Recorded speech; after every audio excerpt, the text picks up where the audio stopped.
Cardiovascular disease is the #1 killer globally, okay? The WHO, the World Health Organization, obviously, you know, that's a big regulatory body when it comes to health across the world.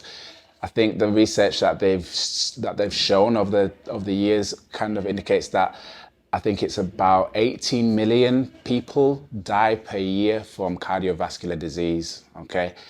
Staggering. I don't even need to say anything else to that. It's just quite staggering to know that this can be prevented or the risk can be reduced.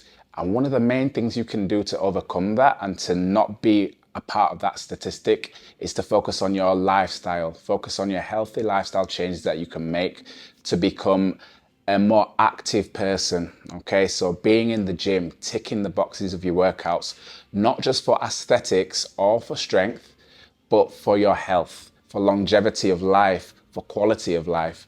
And this is something that personal trainers don't talk about enough. And in my experience, I've never heard a bodybuilding personal trainer, kind of similar to myself, talk about heart health. And it's staggering because it's just so important. We need to stay alive, we need to function, we need to be there for our loved ones as well. The whole fitness industry on social media will just talk to you about aesthetics, changes, fat loss, building muscle. Nobody promotes or no one is attached to heart health and looking after longevity of life. So it's important that you take steps to really focus on more than just the surface, the skin, the body composition, which was so deeply rooted in trying to fix and change. You can have a great looking body. You can have a body that looks like mine and very muscular and be 10% body fat, 5% body fat. But if your heart health isn't efficient, what's it worth? You know? And I don't want to go on a spiel about it, but we know it's important. So I hope I'm really connecting with you on this one.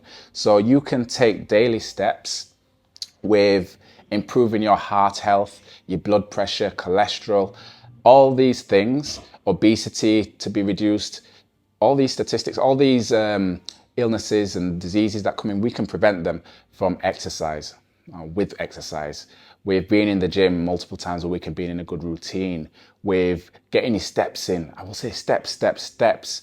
Remember back in the day, however long you want to go back to the cavemen times, they didn't have desks, they didn't have chairs, they didn't have computers. They were hunting, they were gathering food for survival, but they were always moving to stay alive, okay? And obviously it's a very different world, but these same principles still apply for longevity of health as well. So focusing on your step target and really prioritizing that is so important. Quality whole foods. You know, in this Western society, we have, when you compare it to if you went somewhere in Asia as an example, the quality, the food is so much different.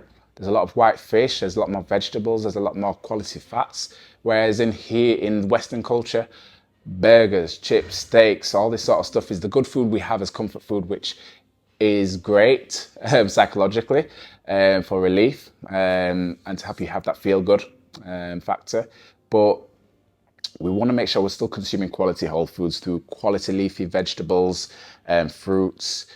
Everything's processed over here and we need to find a way to manage that and get the right balance to prevent things like high blood pressure or cardiovascular disease or cholesterol being increased, all these sorts of things. So prioritizing food is so important to do as well. Managing stress. Stress is obviously massive in terms of raising blood pressure, and blood pressure that is too high can result in cardiovascular disease. So we want to make sure you're meditating if you need to meditate, you're reading if you need to read, you're walking if you need to walk, you're listening to music, you're doing, you're cooking if that's the kind of thing you like to do. Downtime, if you're like me, I like playing video games sometimes. I love to have that downtime for myself just to bring any elevated stress levels down to equilibrium, so I'm relaxed, to sleep well, to go into the next day with more energy and more of a positive mood as well. So looking after yourself on those fronts are going to be so important as well for you as well. So I'm going to leave it on that for this video. Look after your heart. It's more than just aesthetics.